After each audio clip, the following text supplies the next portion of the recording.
But now technology throws a curve. And the curve is that we live so long that we figure out what a scam this is. We figure out that what you're supposed to work for isn't worth having. We figure out that our politicians are buffoons. We figure out that professional scientists are reputation-building, grab-tailing weasels. We discover that all organizations are corrupted by ambition. You get the picture. We figure it out. Well, then, as intellectuals, and anybody who figures it out is an intellectual, believe me, because they're slinging the programming to push you the other way. So then intellectuals, defined as people who figure it out, discover that you are alienated. That's what figuring it out means. It means you understand that the BMW, the Harvard degree, the whatever it is, that this is all baloney and manipulated and hyped, and that mostly you have a bunch of clueless people who are figuring out which fork they should use. But this position is presented as alienation and therefore somehow tinged with the potential for pathology. It's a bad thing to be alienated. Now let's speak for a moment in order to fulfill the promise read in the introduction about psychedelics and what are they doing in this fine situation. Well, what they're doing is forcing this maturation process by dissolving boundaries, which is what they do. They are exposing the cultural operating system for what it is, which is just a bunch of hacked together rules that evolved over time. They weren't sent from God, from Mount Sinai. It's just a bunch of hacked together rules. So the psychedelics in that sense spread alienation. But what they alienate us from is preposterous, earth-merging, sexist, consumerist, shallow, trivial, inane, insane, and dangerous. And that's what they alienate us from.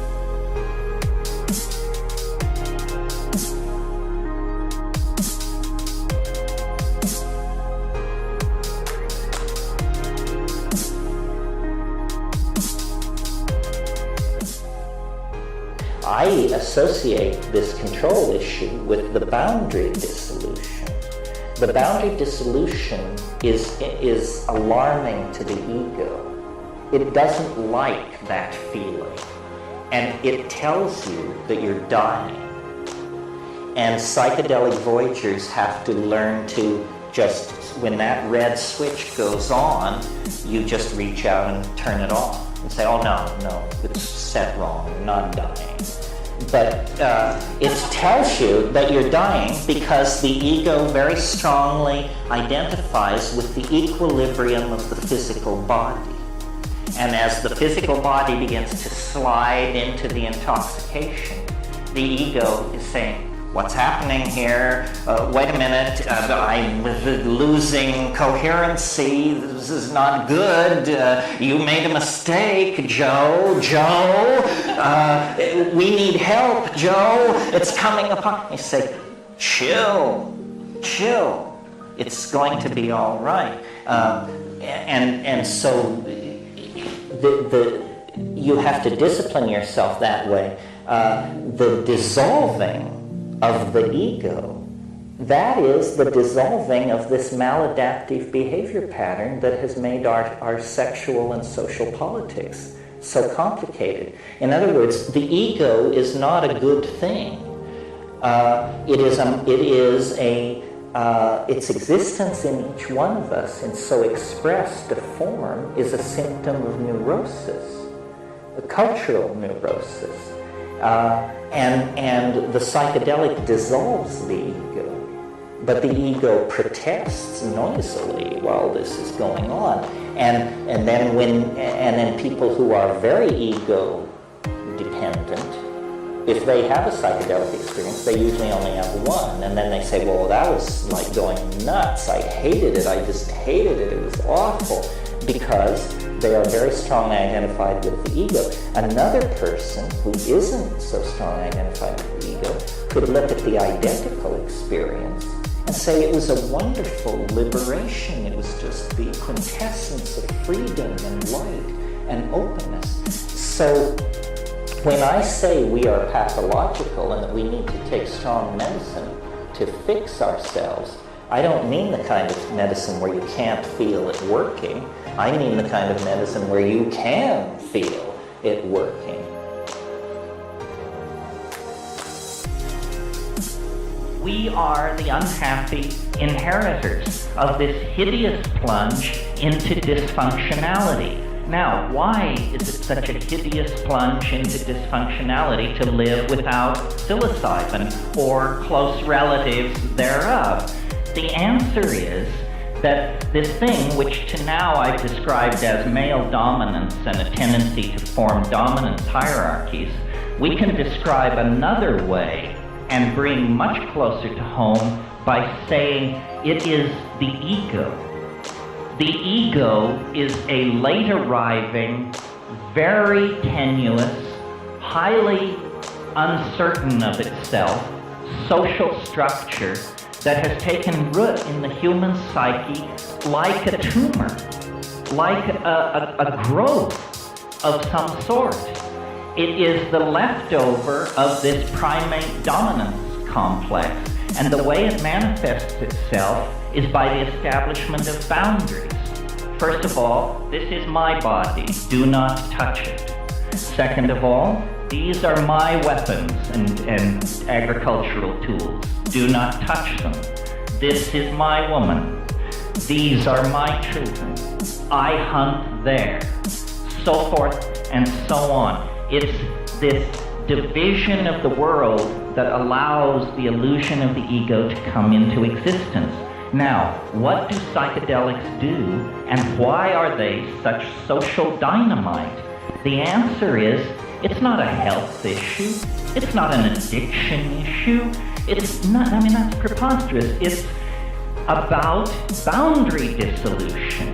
Every society, from the classic Maya to Fujiwara, Japan, to the France of the Bourbons, every society establishes a set of boundaries, which it then calls reality, and woe betide you if you go across the boundary, because then you are outcast, outclassed, outlandish, and the full fury of the community can be turned against you, and we all know what that can mean as pagans.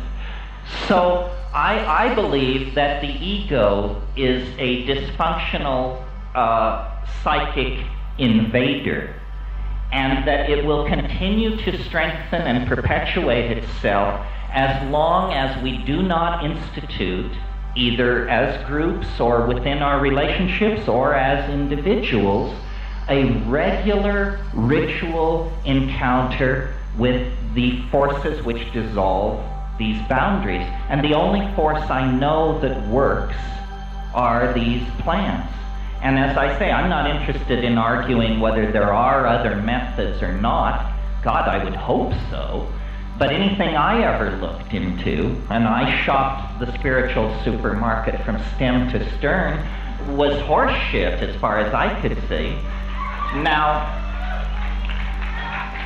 I am not a sensitive. Let me say that. People say, well, but what about Ramana Maharshi, and what about Yaka Burma? And hey, it's great for those folks. I applaud arhats and avatars and so forth and so on. But what I'm interested in is democratic ecstasis. It should be for the most lumpen among us. It is not to be attained by an act of dietary control, sexual abstinence, or whatever. It should be. It is a human birthright. It is a human birthright to touch the incorporeal body of the goddess. It isn't something.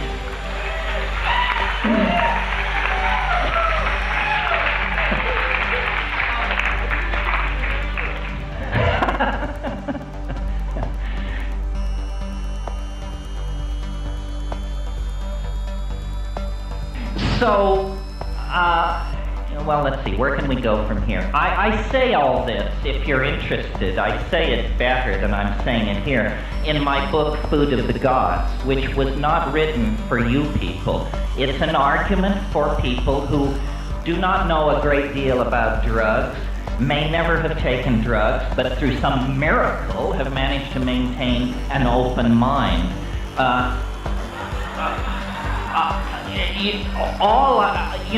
And I don't know how much you know about my shtick, and I can't get into it now, but for me, these things are more than tools for exploring Freudian or Jungian unconscious. I mean, I journey to inhabited worlds there are echoes in Elfland and Fae, but, as a rationalist, as an aspiring astronautical engineer at age 13, it's astonishing to me that I could validate the mystery through doubt. Through doubt.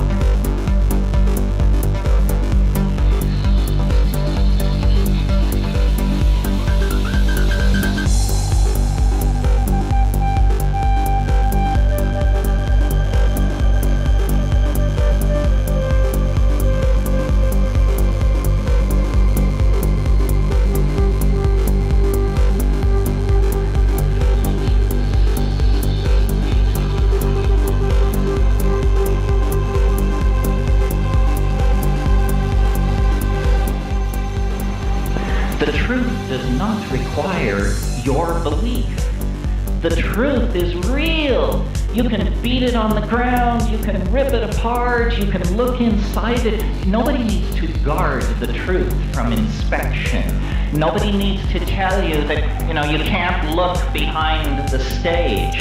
And so my motivation is to try to, number one, bring people to the realization that the spiritual path, if you want to think of it that way, that is a real thing, and it will carry you to the real thing. All spiritual disciplines that I know, except for psychedelics, put a great deal of emphasis on putting the pedal to the metal.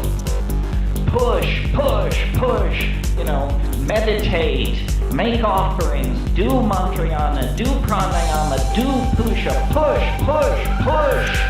With psychedelics, suddenly there's a very deep interest in, and where are the brakes? You see? You're no longer pushing. Once you get to the psychedelics, seeking is an attitude which ill becomes you. You have found it. You have found it. Now, what in the hell are you going to do with it? And this is a great dilemma for anyone who goes into this. I mean, I am, as I see myself, I'm a preacher in the marketplace. But I know, and I'm sure most of you know, that I could walk out of here, you could walk out of here, and you could go as far as your courage would carry you. There is no barrier. There are no more barriers. You can go as far as your fucking courage will carry you. And at that point, you have to ask the question, do I want to be the mad monk of Cold Mountain? Do I want the villagers down in the valley to say, oh yes, we see him occasionally up in the mist, naked, flying with the eagles, because you can be that person. You don't have to go back to your job as ad exec, stockbroker, or whatever it is. And so we stand on the edge of being able to leave history. We can leave it. We tend to forget, because our lives are so brief, that what we call the psychedelic experience is very, very new on the plate of Western occultism and science. I mean, hashish did not make great inroads into medieval Europe. That all came later in the 18th and 19th century. Chloroform, ether, these things don't cut it. Mescaline was synthesized for the first time in 1888. These things had to compete with many other interesting areas of scientific exploration in the 20th century. We have not come to terms with what they mean and what they are. And it's a curious area because the counterculture, whatever that may mean, knows a great deal more about this than science. I mean, science does not explore this area because it senses enormous danger for its ontological machinery. It probably couldn't survive the encounter. And therefore, it's just that, well, its psychology is marginal, it's fleeting, it's non-irreproducible, and so forth and so on. This is all nonsense. You can, by unplugging the telephone, by fasting for 6 hours, and by taking 5 dry grams of Stropharia cubensis in silent darkness, you can go up to the great simulacra of human explorers, Hypatia, Maria, Newton, Da Vinci. You can take that ride. I have the feeling that when we go into those psychedelic spaces, we not only see things no one has ever seen before, we see things no one will ever see again.